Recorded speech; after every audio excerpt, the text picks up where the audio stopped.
If you are avoiding falling in love, holding back on getting to relationships because you're afraid to get hurt again, I want you to listen to this. This is an excerpt from a book that I'm reading. It was August, the summer before her senior year. He would be leaving soon for Boston. Every minute felt delicate and precious. They planned the drive to the shore for a night at the Green Gable. Green Gable is the home that her mother received, her mother inherited from her parents, so it's her grandparents' home. She picked him up that morning, car windows down, sunroof open, Holla Back Girl playing on the radio. It was only after she parked the car and noticed his text, "Today's not going to work." So she drove to his house, parked the car, and went to get out. And when she went to get out, she saw that he had texted her. She hurried up the sidewalk to his house.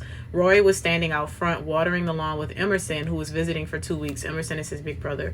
"Oh, hey," he said when he spotted her. "Did you get my text?" She looked at her phone. "Yeah, like 2 seconds ago. Hi, Emerson." Emerson gave her a distracted wave. "What's going on?" she said.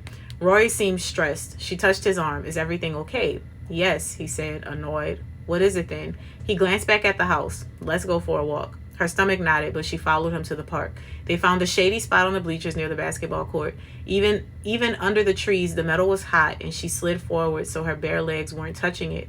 Rory stared into the distance, leaning forward, his elbows on his knees. "Rory, you're scaring me," she said. He looked at her as if he'd forgotten that she was there. "Sorry, I don't mean to upset you, but I've been doing a lot of thinking. I'm leaving in a week, and I won't be back until Thanksgiving." Lauren clutched the edge of the bench. "I know, but I'll come see you. We talked through all of this." Rory shook his head. "I feel like we're not being realistic about this whole thing." "What? Is this coming from you or Emerson?" He finally turned to her. "Come on, Lauren. I mean, yes, Emerson went to West Point. He knows what it's like to be in an environment where you're challenged every day, where you have to keep your self-motivation sharp. I can't have distractions right now. Between hockey and academics, I won't have time for a long-distance relationship." She felt like she'd been slapped. Wow, how convenient. "I bet you'll find time for a short-distance relationship, though, won't you?" "That's not what this is about." He reached for her hand, but she snatched it away. "Don't touch me." She stood up, the sunlight blindingly bright against the metal as she climbed down the bleachers. She broke into a run as she headed back to her car, and it wasn't lost on her that their relationship had begun with her running through that very park. At the time, Lauren had thought it was the worst pain she could ever feel. Her young self could never have imagined that one day she would be standing alone at the beach, alone in the world, looking back on the argument with nostalgia. Her mother assumed the key to her happiness would be finding love again. Her mom's been trying to set her up with every man possible. Lauren never wanted to feel that way again. Alone, she was safe. Alone, she was in control. She wouldn't let anything get in the way of that. So a little bit of backstory of what's going on. This book opens up, this is The Husband Hour by Jamie Brenner. The book opens up with Lauren, the main character, at the memorial service for her husband who has died. Lauren is only 29 at the time. She got married around 24, 25. She married her high school sweetheart. He's the only man she's ever loved, only man she's ever been with. And he was a professional athlete, but he left hockey to go into the military, and he died while he was in Afghanistan.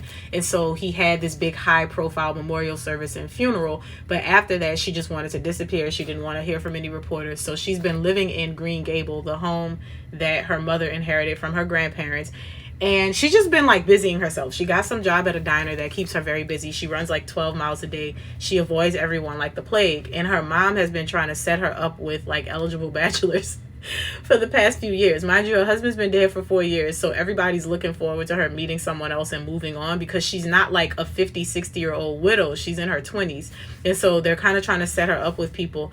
And you find that she's just really dismissive. You don't know if it's just she's hurt, she's alone, she's whatever. There's still a lot more to unpack in the story after this point, so I don't want to spoil that.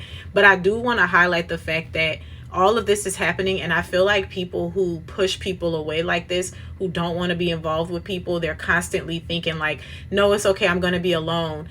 They're afraid to be hurt again, because essentially that's what's happening here. Every time she's turning down guys, every time she's turning down her mom to have some guy come over for dinner or send her out on a date, every time she's avoiding men and their gaze and soliciting her for a date or whatever, it's because not only does she not want a relationship, she probably does want a relationship and some level of happiness and satisfaction and fulfillment through a relationship and potential marriage, but she doesn't want to be hurt again, because mind you, her first heartbreak also came from this same guy. She met him in high school, they dated, he went away to college to play hockey. His first semester they broke up, and then they got back together.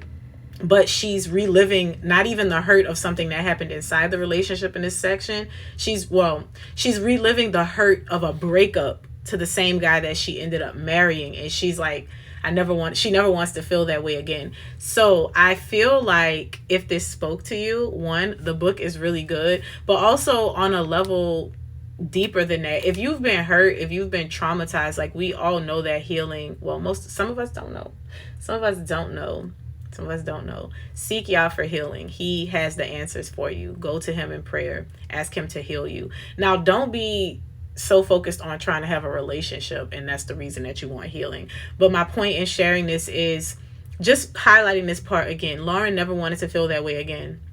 Alone, she was safe, and alone, she was in control. Some of us, we don't know what to do when we don't have control over a situation, and that scares us. And because it scares us so much, we just avoid it. We avoid any situation where we don't have control.